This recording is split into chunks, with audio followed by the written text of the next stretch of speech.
Alhamdulillahi Rabbil Alamin, wassalatu wassalamu ala Rasulillahil Karim, amma ba'd. Assalamualaikum warahmatullahi wabarakatuh.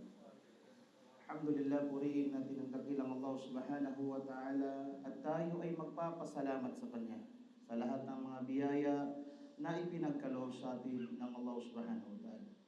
Mga kapatid sa Islam, may payo sa atin ang Propeta sallallahu alaihi wasallam. Kung naisin man natin ang paraiso, ay dapat nating paniwalaan, makatotohanan ang Islam, ang Allah, at ang kanyang mga anghel. Yung ruknul Islam, ay ruknul iman, dapat paniwalaan natin. At ang paraiso ay hindi for sale, hindi siya nabibili ng pera. Bagkus ito ay sinisipagan sa paggawa ng kabutihan.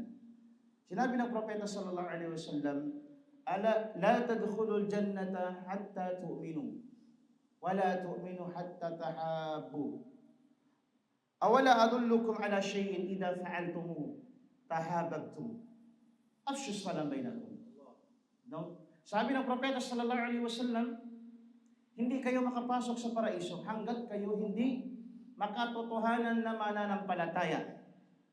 Dapat paniwalaan mo. Anong paniwalaan mo? Yung anim, ruknul iman, at tu'minuna billahi wa rasulihi wa kutubihi wa rasulihi wal yawmil akhir wal yawm khairihi syarrihi, o tu'minu bil qadari khairihi wa syarrihi.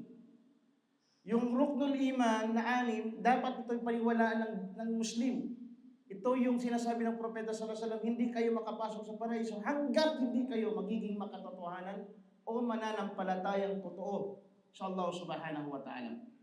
Paniwalaan mo ang Allah, paniwalaan mo ang kanyang mga anghel, ang mga propeta, ang mga kutub, mga pinababa niya. Paniwalaan mo ang kabilang buhay, paniwalaan mo ang kadar, mabuti man o masama, ito ay paniwalaan mo. Ito ay isa sa mga fundamental of faith, pundasyon ng pananampalataya. At sabi ng Propeta sallallahu alaihi wasallam, hindi kayo matatawag na mananampalataya hanggat hindi kayo nagmamahalan.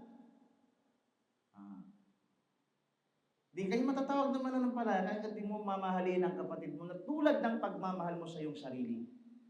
At sinabi ng Propeta sallallahu alaihi wasallam, batid nyo ba na sabihin ko sa inyo, ang gawain na kung ginagawa nyo o nagawa nyo ang gawain na ito, tahabbtum.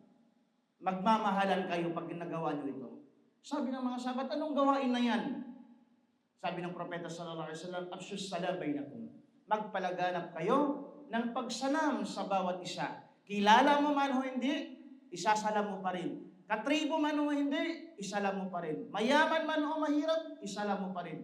Yun ang turo ng Propeta sallallahu alaihi wasallam kung nais natin pumasok sa paraiso.